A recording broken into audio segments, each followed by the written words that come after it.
Good morning बच्चों आज हम इकाई सेकंड भारत में शासन के अंतर्गत संसद के कार्य पढ़ेंगे।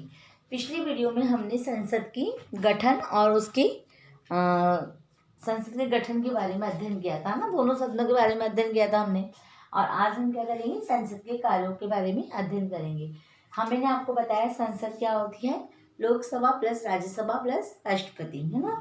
अब देखो, हमको इसके कार्य के बारे में पढ़ना है। सबसे पहला और प्रमुख कार्य है विधि निर्माण, क्योंकि संसद को व्यवस्थापिका भी कहा जाता है या विधायिका भी कहा जाता है। विधायिका का कार्य क्या होता है, कानूनों का निर्माण करना। कानून यानी विधि। विधि का अर्थ क्या है, यहाँ पे कोई रेसिपी नहीं है, यहाँ पर विधि का अर्थ कानून से है।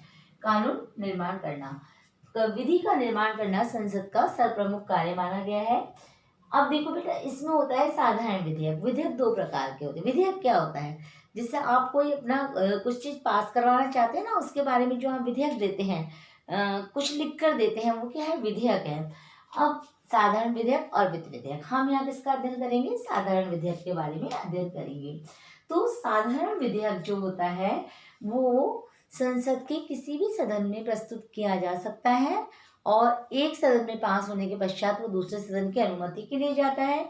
और अगर बिना किसी उसके टेंशन मतलब किसी वाद विवाद के पास हो जाता है तो वो क्या, कानून का रूप धारण कर लेता है। बच्चों, हम यहाँ ये भी जानते हैं कि जो हमारे यहाँ पे कौन सा संघीय शासन को अपनाया गया है। संघीय शासन को अपनाने के साथ साथ हमारे यहाँ पर जो कार्यों की सूचियां बनी हुई है, वो जो जितनी भी शक्तियां होती है, शासन की जितनी भी शक्तियां हैं, वो 3 भागों में विभाजित की गई है। संवर्ती सूची, राज्य सूची और संघ सूची, ठीक है, एक अवशेष सूची। तो अब देखो बेटा, इसमें जो सबसे पहली है संघ सूची। संघ सूची के अंतर्गत वे विषय आते हैं जो कि केंद्र सरकार जिन पर कानून बनाती है, संघ जिन पर कानून बनाता है, ठीक है। राज्य सूची के अंतर्गत राज्य के हित से संबंधित कानून आते हैं। समवर्ती सूची और अवशेष सूची, समवर्ती सूची में दोनों ही मिलकर बनाती है, लेकिन अगर विवाद होता है तो किसको, संघ को विशेष शक्ति प्राप्त होती है। अब आती है बात साधारण विधेयक की। जो साधारण सिंपल विधेयक होता है वो संसद के किसी भी सदन में पहले प्रस्तुत किया जा सकता है। तो और सरकारी विधेयक, दूसरी बात शब्द आता है सरकारी और गैर सरकारी विधेयक।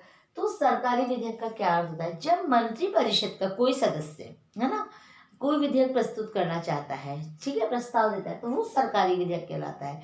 जबकि गैर सरकारी में क्या होता है, मंत्री परिषद का ना हो, सदन का ही कोई साधारण सदस्य होता है, तो वो गैर सरकारी विधेयक कहलाता है। अच्छा, ये जो विधि निर्माण की जो प्रक्रिया है वो कितने वाचन से होकर गुजरती है बेटा, वो 3 वाचन से होकर गुजरती है। प्रथम वाचन, द्वितीय वाचन और तृतीय वाचन। प्रथम वाचन के अंतर्गत क्या किया जाता है, प्रथम वाचन में आप प्रस्तुत करते हैं, है ना। जैसे जो व्यक्ति है जो कि विधेयक लेकर आया है या जो वो अपनी बात कहना चाह रहा है, जो विधेयक को बनवाना चाहता है, पारित करवाना चाहता है, उसको वो सदन में साधारण रूप से खड़े होकर क्या बोलता है कि क्या मुझे इसकी अनुमति है ना। अनुमति मांगता है, एक तरीके से प्रस्तुत करने के लिए क्या मांगता है, अनुमति मांगता है। जैसे आप कहते हो मैडम मैं ये करना चाहती हूँ, क्या मुझे अनुमति है। तो आमतौर पर क्या होता है, जब कोई सदस्य इस चीज की अनुमति मांगता है तो अनुमति प्राय क्या कर दी जाती है, दे दी जाती है, ठीक है, तुम करो, समस्या आएगी जो हम आगे निपट लेंगे। द्वितीय वाचन, द्वितीय वाचन के अंतर्गत क्या होता है, द्वितीय वाचन के अंतर्गत जो भी प्रस्तुत किया गया है, जो विधेयक प्रस्तुत किया गया है, उसकी जांच करने के लिए कि भाई इसमें कितनी सच्चाई है, कितना इसमें हित है, कितना इसमें अहित है, कितना लाभ है, कितना नुकसान है, एक प्रवर समिति, है ना, प्रवर समिति का निर्माण किया जाता है। अब प्रवर समिति क्या करती है, जो विधेयक प्रस्तुत किया गया है उस पर बहुत बारीकी से उसकी जांच करती है, क्या ना, बारीकी से देखती है, उसके अंदर जो भी टॉप पॉइंट्स दिए हुए होते हैं उनको देखती है और अपना प्रतिवेदन प्रस्तुत करती है। प्रतिवेदन, आप शब्द सुना होगा आपने बहुत सी बार, जैसे कि आज किसी छात्र नेता ने प्रतिवेदन प्रस्तुत किया, है ना, कई सफाई व्यवस्था को लेकर अपना जैसे आप जो कार्य करवाना चाहते हैं उसके लिए जो आप लिखित में एप्लीकेशन देते हैं, है ना, अपना प्रतिवेदन प्रस्तुत करते हैं, तो प्रवर समिति क्या करती है, जो विधेयक प्रस्तुत किया गया है उस पर क्या करती है, जांच करती है और फिर अपना प्रतिवेदन प्रस्तुत करती है। अब जांच हो गई, हाँ भाई ये चीज वैलिड है, सब कुछ हो गया, सब कुछ हो गया, इसके पश्चात तृतीय वाचन होता है। तृतीय वाचन में क्या होता है, सिंपल एक फॉर्मेलिटी होती है कि चर्चा की जाती है भाई ये विधेयक ऐसे प्रस्तुत होगा और इसमें ये बातें फला फला फला फला बातें हैं, तो उसके पश्चात यहाँ पर साधारण बहुमत से इसको पारित कर दिया जाता है। अब ये घटनाक्रम भी ये प्रथम एक सदन में तो हो गया, चाहे ये लोकसभा में हो चाहे ये राज्यसभा में हो, उसके पश्चात विधेयक कहाँ चला जाता है, दूसरे, यानी सेक्शन ए ने तो पास कर दिया, वो कहाँ चला गया, सेक्शन बी के पास चला गया। ठीक है, अब विधेयक जब दूसरे सदन में जाता है तो दूसरा सदन या तो उसको स्वीकार कर लेता है, लेकिन आमतौर पे क्या होता है, वैसे तो स्वीकार कर लेता है क्योंकि लोकसभा में प्रस्तुत होकर आया है तो नेचुरली स्वीकार हो ही जाता है। और अगर स्वीकार नहीं करता है तो अपनी कुछ सलाह मशवरे के द्वारा पुनः जांच के लिए भेज देता है पहले वाले सदन में। अब अगर वो पुनः जांच के लिए नहीं भेजता है और किसी भी कारण से ढुलमुल नीति अपनाता है और 6 महीने से अधिक का समय निकाल देता है, तो इसका मतलब क्या होता है कि द्वितीय सदन इस कार्य के लिए अपनी सहमति प्रस्तुत नहीं कर रहा, अपनी सहमति नहीं दे रहा। ऐसी स्थिति में क्या होता है, जैसे मैंने आपको कोई चीज़ दी कि आप इसको जांच लें और आपने उसको नहीं जांची और अपने पास रख ली, तो मैं 1 दिन वेट करूंगी, 2 दिन वेट करूंगी, 6 महीने वेट करूंगी, उसके बाद क्या होगा, उसके बाद की प्रक्रिया होती है कि दोनों सदनों की संयुक्त बैठक बुलाई जाती है। अब दोनों सदनों की संयुक्त बैठक को कौन बुलाता है, दोनों सदनों की संयुक्त बैठक को राष्ट्रपति बुलाता है। और ये हमारे संविधान के अनुच्छेद 108 में बताया गया है कि राष्ट्रपति को ये अधिकार प्राप्त है कि अगर विधेयक पर दूसरे सदन में आनाकानी की जा रही है या दूसरा सदन इस पर अपनी सहमति प्रदान नहीं कर रहा है, तो राष्ट्रपति दोनों सदनों की संयुक्त बैठक को बुलाए। अब वो दोनों सदनों की संयुक्त बैठक को बुलाता है, उस विवाद विवाद होता है, किंतु परंतु जो भी बात होती है वो होनी होती है, उसके पश्चात विधेयक आगे बढ़ जाता है। अब अगर यहाँ प्रस्ताव पारित हो जाता है, इसमें क्या होता है, जो लोकसभा का अध्यक्ष होता है वो उसकी अध्यक्षता करता है, किसकी, संयुक्त बैठक की अध्यक्षता करता है। और अगर द्वितीय सदन में भी वो प्रस्ताव पारित हो जाता है तो उसके पश्चात विधेयक पर राष्ट्रपति की अनुमति ली जाती है। यह अनुच्छेद 111 के अंतर्गत बताया है। आपको बताया है राष्ट्रपति कार्यपालिका का प्रधान होता है और व्यवस्थापिका में भी उसकी साइन हस्ताक्षर के बिना कोई भी विधेयक कानून नहीं बन सकता जब तक कि राष्ट्रपति उस पर साइन न करे। अगर दोनों में से पास हो गया तो राष्ट्रपति उस पर हस्ताक्षर करेगा तभी वो विधेयक पारित होगा। इस विषय में राष्ट्रपति को वीटो का अधिकार भी प्राप्त है कि अगर किसी विधेयक को पारित नहीं करना है तो वो उसको अपने जेब में रख लेता है, मतलब वीटो में रख लेता है, वो पारित नहीं करता। राष्ट्रपति के हस्ताक्षर के पश्चात ही कोई भी विधेयक कानून का रूप धारण कर सकता है। तो ये एक विधि निर्माण की प्रक्रिया है जिनपे से होकर वो विधेयक, वो बात गुजरती है दोनों सदनों में से होकर, उसके पश्चात राष्ट्रपति के सिग्नेचर के पश्चात वो कानून का रूप धारण कर लेती है। तो ये तो हमारा पहला अधिकार कौन सा हो गया, विधि निर्माण का अधिकार हो गया। बच्चों, संसद का दूसरा प्रमुख कार्य है धन विधेयक, है ना। पहला कार्य तो था किसका संबंधित था, पहला कार्य पहला जो टॉपिक था हमारा था वो हमने विधि निर्माण संबंधी पढ़ा था। अब हम दूसरा क्या पढ़ेंगे, धन विधेयक संबंधी।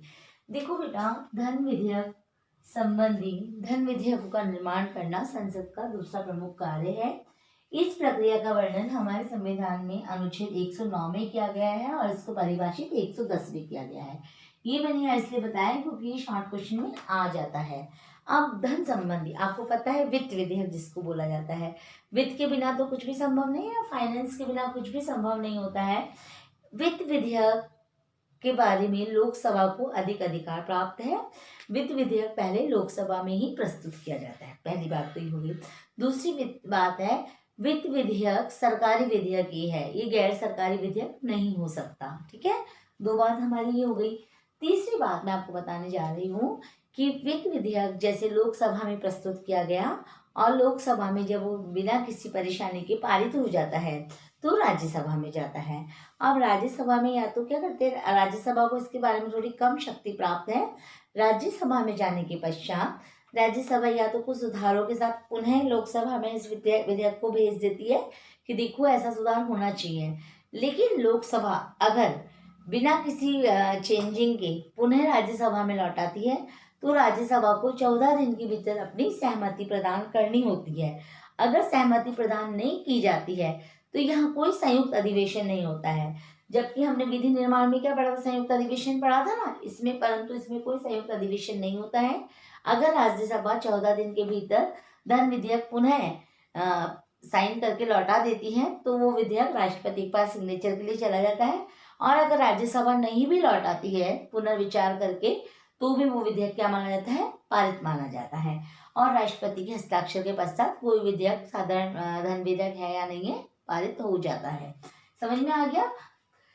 तो क्या हमने क्या समझा यहाँ पे, हमने समझा कि धन विधेयक के संबंध में लोकसभा को राज्यसभा से अधिक शक्ति प्राप्त है, जबकि साधारण विधेयक के संबंध में लगभग दोनों को समान है। अब तीसरी प्रमुख शक्ति जो आ जाती है वो हमारी संसद की आती है, संविधान में संशोधन संबंधी कार्य। मैंने आपको ये पिछले वीडियो में भी बताया था कि संविधान में संशोधन संबंधी कार्य कैसे किए जाते हैं। संविधान में संशोधन संबंधी कार्य 368 के अंतर्गत किए जाते हैं।